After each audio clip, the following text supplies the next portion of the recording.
hanging out here in Mexico. You guys getting this just a few hours after we did it. JJ Courcy with me right now. Of course, last year he won 2 races in a 7-day period. He won a mod light race at Fulton on Saturday night, and then the very next Friday won at Brewerton in the Sportsman. 35 races, come pretty much evenly split between Sportsman and the mod light division, but something is new, and if you know a little bit about engines, you can see the size of that valve cover and know that it's a little bit bigger than what you would normally see. First of all, man, how are we doing? Good. Excited? I mean, we're going to modified race. We're going to big blocks. Brewerton's the first race I ever saw a race at, and you know, who doesn't want to race in the premier, you know, division around here like modifieds? It's, you know, my goal for 20 years. So, you know, it's basically a dream come true to have the opportunity to go and run a big block at Brewerton. You know, should be fun. You know, the caliber of cars they got there is pretty much the best in the Northeast. So very, very much looking forward to seeing how I stack up against them.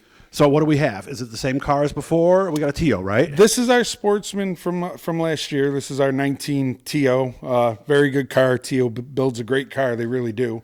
The same car. We sold the Mod Light, and Pete Saravolo supplied us with a big block to put in it. That's good where trade. This is the Mod Light now. Can't thank him enough. You know, he helping make my dream come true. And we got another 22 TO coming along. We're in no hurry to get that out anytime soon. Was that the one that was gray and black last year? Or was that a different car? That's this car. That's the wife's car. Her car her car was the gray and black one, and she'll actually we're putting her in a big block this year too. Really? We're not, you know. Just see the look on her face right now. She's not nailed down to racing every week, but when she feels like jumping in the car and hitting the track, you know, she's going to have a car to jump in and go hit the track. So we look forward to that. So how are the nerves? I mean, because it's going to be here before you know it. You're going to be sitting there lined up to some of the biggest names in racing. My friends fault me because I just don't get nervous. You know, even, you know, Outlaw Weekend going out, and I had Danny Johnson, and I think I had Eric Rudolph in my heat, and everyone's like, "Are you nervous?" And I'm like, "Nah, it is what it is." Like, you know, I've done this long enough. You know, I don't think it's because I'm cocky. I just think that I've done it so long racing that it just doesn't. You know, I'm just going out driving a car, and the chips will fall where they may. Was that a small block or a big block? That was a big block. It was okay. Terry Knobloch's big block from 10 years ago. That's right. So is this motor the same? A little more powerful? Terry's was a good piece for 15 years ago. One of those heavier big block motors. Yeah, it wouldn't be a good. You know, it's still a decent motor, but it's not what they're doing now. I mean, that motor was down, you know, probably at least 100 horsepower, at least. Really? And I think that's being modest. It was probably more like 130, 140. What was it, 23-degree head or 18? 23-degree short stroke. Okay. I mean, it worked well at Fulton. You know, we only ran at Fulton in Super Dirt Week, and at Fulton we were fast. Yeah, because that's momentum track. Horsepower doesn't matter as much. I hated it for my guys that we broke right off the bat in a 200 lapper, but I was happy we made it. I really wanted to see where we panned out because I feel like we might have had a shot at a top 10 in the big show, but, you know, things happen. And we went to Super Dirt Week, and Super Dirt Week, that's when it really showed how down we were on power. A little bigger track, right? Yeah. We could drive by a couple guys, you know, in the corners, and then they just leave us by 8 cars coming down the straightaway, and, you know, eventually momentum rules out, and they just check out on me. But still fun nonetheless. You know, I appreciate all the opportunities I was given. It was definitely a good time. And, of course, you tell me if I'm right on this, because guys have told me this. This was back when Brewerton and Fulton were both running big blocks together. They said the power needs to be there at Brewerton because you really woe it up so much in turn one that if you don't have that power, they're going to eat you up. I've never ran anything at Brewerton. Does that make sense, though? I could see that. Brewerton, I think, has a lot more bite, and you shut down a lot more in 1 and 2. So I could definitely see where you'd want it to get off the corner and get going. And, you know, it's like anything else. If everybody's running the big motors and you're down 200 horsepower, you're going to figure that out in a hurry. I heard something out front. Your daughter is getting off the bus from school, right? Yeah, that's probably my little one. Yep. Yeah. Okay. Good. Well, Michelle's out there to greet. So, what's left to be done? It looks like we got the front axle to finish up. What else is there? Yeah, we just got to put the front end in it. We got to wire up the new ignition box and all that for it, and basically wait to get our body and get it back from vinyl and it might look like there's a lot of work to do, but there's really not much to do. I mean, a solid weekend of work, and we can have it ready to go on the track. Yeah, because even the front axle assembly, and that could probably be done in a day if you had everything, right? Not even, right? A couple hours, that'd be all done. Okay, now are you going with the new, 8-degree axle or something like that, right? Yeah, we ran a 6-degree all last year. We have an 8-degree we're putting in it now. See what kind of difference it makes. I'm not the setup guru no more. Steve with Team Z, that's his forte, and I just kind of do what he tells me to do. I'm not saying I don't know nothing, right? But I don't know anywhere near as much as him. So I'm learning. I learn from Steve all the time, and we do all right. We had the car going good last year, and hopefully with the big block in it, we didn't change much when we ran the big block. I thought we'd change some stuff drastically setup wise. We really didn't.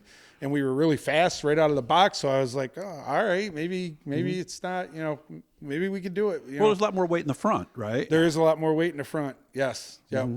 But we didn't, I honestly, we had the Sportsman in the big block. We pretty much set them up the exact same way. And both cars were fast. So, okay. Do you scale or no? Because I heard some guys now with the shock dynos and things like that, you almost don't have to scale.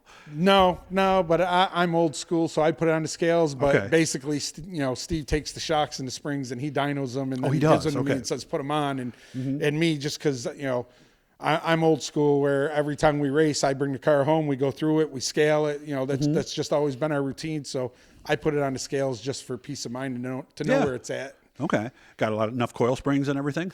Oh yeah. Yep. Okay. Yep, we're in good shape. Okay. So I guess we'll see how Brewerton goes, and then as the season goes, we'll decide if we might want to hit something else. But probably you want to finish in the points, I would imagine, right? Yeah, we're definitely gonna be at Brewerton for the points. I don't expect to go there. Like I'm realist. Where to me, if we can go there and run top 10, and I think we can. I think we get some races in and get comfortable in it. I think we can run top 10 there.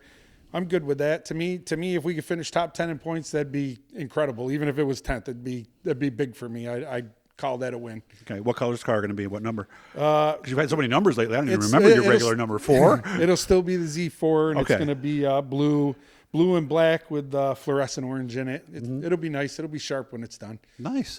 Motor's been run. It's all set. You're good there? We haven't fired the motor yet. Hopefully, you got the exhaust? This weekend we're going to. Oh, yeah, we got everything to get it running. We just got to get it wired up. I think the plan is Sunday the fellas are coming over, and we're going to spend most of Sunday working on this one and the wife's car. And the wife's car is, I mean, we put a new rear end in it. We got to swap out her seat, and that's really about it. Get a motor for it, put a motor in it. She's waiting on the body also, but that one don't really need any more work than this one did. So we're on it. And this will be a big block for Michelle? That's going to be a big block, yep. Where's that motor coming from? We're gonna pick that up. We got rid of our crate and made it happen. So we're gonna come up with a big block for it. We've been looking. We just haven't found the right deal for us yet. Yeah, because I saw on Facebook you guys had the Sportsman for sale, and I was like, what are they doing? And I just never got around to call it and check it. So obviously things are excited here at the Courcy shop out here at Camp Courcy, and you'll still have your big party in July like always, right? I'm sure we will. All right.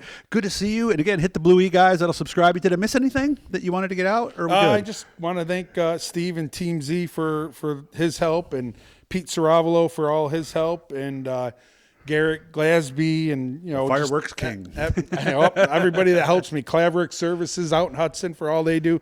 Tio's been, his support's amazing. Like I know the Tio's outnumbered about 30-1 with the Bicknells. And, is it that much? Okay. And in my opinion, they are. But Tio builds an awesome car, and their customer service is as good as any. So I got to thank them for all their help, and looking forward to doing some racing with the wife again this year, and just fulfilling a dream and having a good time. Very good. And of course, we'll see Tio and all those guys, all the chassis manufacturers at the big show in Syracuse coming up next weekend. Good to see you. Have a fun dinner with everybody tonight, and I'll see you again soon, okay? Thank you.